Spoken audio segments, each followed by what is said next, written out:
Welcome to the Care Chronicles with a Caring Touch, where compassion meets wisdom in every episode, dedicated to our beloved seniors and caregivers. Join us as we explore the heartwarming stories, experts' insights, and practical advice that make every moment with our elderly truly special. Get ready for insightful conversations, practical tips, and heartfelt moments that warm the heart and nourish the soul. Because here at A Caring Touch, we believe in laughter, learning, and love as essential ingredients to aging gracefully. So tune in, relax, let A Caring Touch be your guide to making every moment count.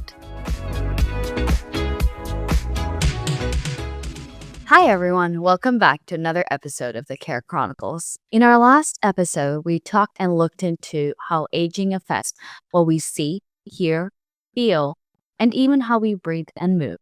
But now we're diving into the more personal territory of all, how aging affects your digestion, your immunity, and your hygiene. So these aren't just body systems, they're tied into dignity, confidence, and the quality of life. So let's look at digestion. This is more than just food. So as you age, some of the things that are overlooked is that you produce less saliva. This makes chewing and swallowing harder. And your stomach muscles weaken, which delays digestion. Gut motility slows down, so often causes constipation or discomfort. And your sense of taste and smell is diminished, so this makes food less appealing.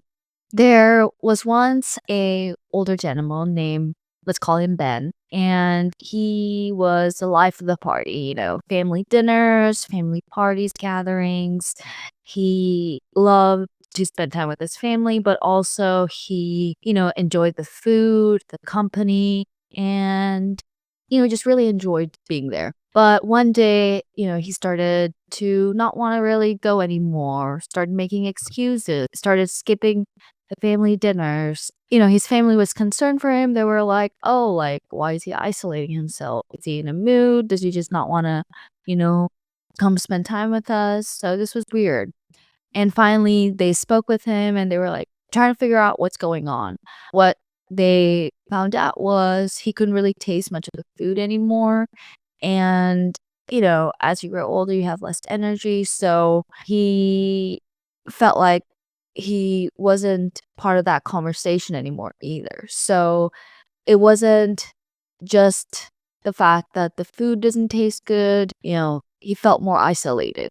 And this also, chewing again, we talked about that also played into a factor. He had to chew more, he got more self-conscious, and this stopped being something enjoyable and more of something that he was self-conscious about, like how can he, still be normal. So this is something that his family, was able to assist with. They could be more patient, they could have more conversation with him, be more active, be more present, take more initiative, and make him part of the conversation in the family dinners without having him feel weird or, like he's no longer involved. So this is something that the family worked with and fixed the barrier of, but these are some things that, for me, I started having to think about whenever I was around my grandparents or anyone that I was assisting or volunteering with. So how can you help? You can start by, maybe some of these bigger meals are too much, or if they can't taste it, they might not want to eat all of it. So we can serve smaller meals and do smaller meals more frequently because they still need to get those calories in to their body to keep them nourished and fulfilled and energized. You could also start including soft foods that are colorful foods and, do some mild seasoning, no heavy seasoning, if based on a preference. If your elderly loved one or client or patient wears dentures, to make sure they're keeping those dentures clean and properly fitted. You don't want ill-fitted dentures going in the mouth because that'll cause abrasions that could hurt. So you could also offer hydration-rich foods like soups and fruit. Encourage movement to stimulate digestion and let them take their time in the bathroom. So, constipation is common. So, what are some signs to watch out for? So, you can watch out for things like sudden weight loss, changing appetite, difficulty chewing or swallowing, unusual bathroom patterns. So, this could be associated with constipation or diarrhea. So, make sure you're paying attention and, be mindful and kind in how you approach this topic. Next, let's talk about the urinary system. So, this is, you know, the emotional weight of having accidents. So, what's happening? As you grow older, your bladder shrinks and loses its elasticity, and pelvic floor muscles also tend to weaken. The urethra becomes thinner, especially in women, and the prostate tends to enlarge in men, obstructing urine flow.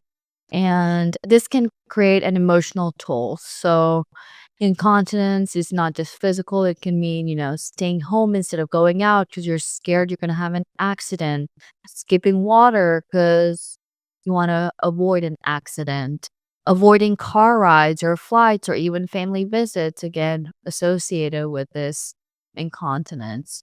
And, we've heard of stories in the industry where we have clients or patients that are afraid or frustrated and not wanting to, go to the store or go to their doctor because they're scared they'll have an accident in the car. So if we don't speak to our elderly and see where they're coming from, because we can assist them and give them resources and give them supplies that will make them feel more comfortable and confident in themselves. So they can still continue their daily activities and still go to the grocery store, still go to the doctor, and do these things with some independence.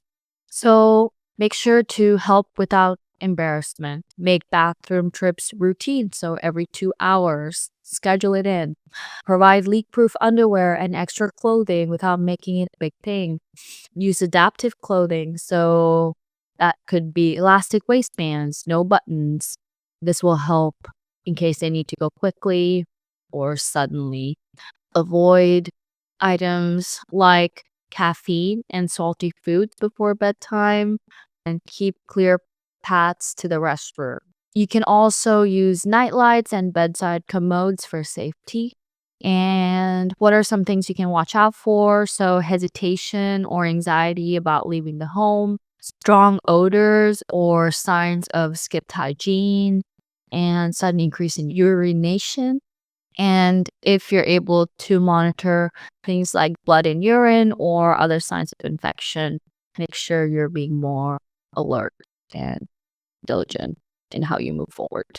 So, the last system is your immune system that I wanted to talk about. So, this is like the fighting that you can't see with it. So, here's the truth. As people age, their immune system becomes slower and less responsive. So that could mean things like common cold can get dangerous. This can increase the risk of getting sick. Healing can take longer. Vaccines don't always work as well or last as long. And minor cuts can turn into serious infections sometimes. So make sure you're being alert again. And some practical protection tips that you can take are, get the recommended vaccines. Again, consult your primary care provider if you're the patient or client.